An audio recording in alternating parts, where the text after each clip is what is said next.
Well, guess what? They're trying to push me out of the race. No! Well, let me say this as clearly as I can. I'm staying in the race. I'll beat Donald Trump. I will beat him again in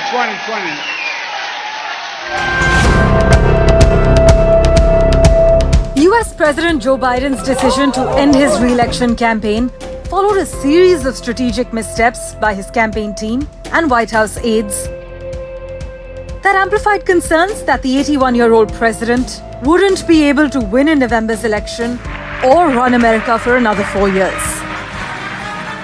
Joe Biden was forced to rethink his political future after the first presidential debate against former President Trump. Well, I'm sick and tired of smart guys. I'm sick and tired of ordinary people being fleeced. I'm tired of being quiet. I'm sick and tired.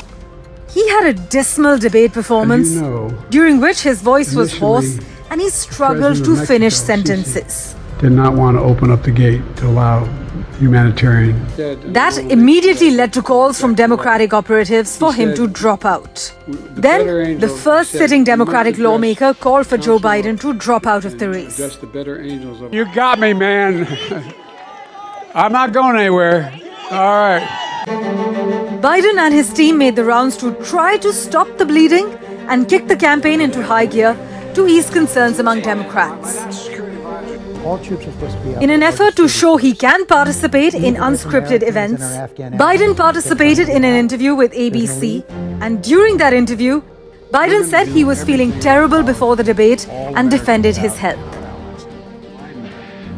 Biden held a press conference at the end of the NATO summit in Washington, D.C., during which he was adamant that he was the best person to take on Trump in November.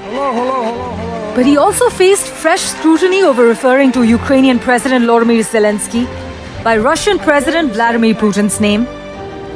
When Trump survived an assassination attempt at a rally in Pennsylvania, Biden gave 3 different public remarks in the days after to call for unity, and he paused campaign activities for 3 days.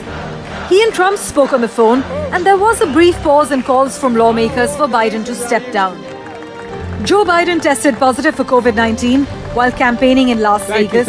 He was isolating at his home in Delaware when he announced his decision to step down 4 days later.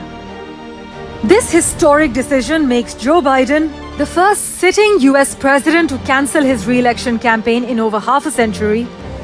When Lyndon Johnson announced in March 1968 he would not accept the Democratic Party's nomination amid disapproval over his handling of the Vietnam War. Parmeshwar Bava for NDTV.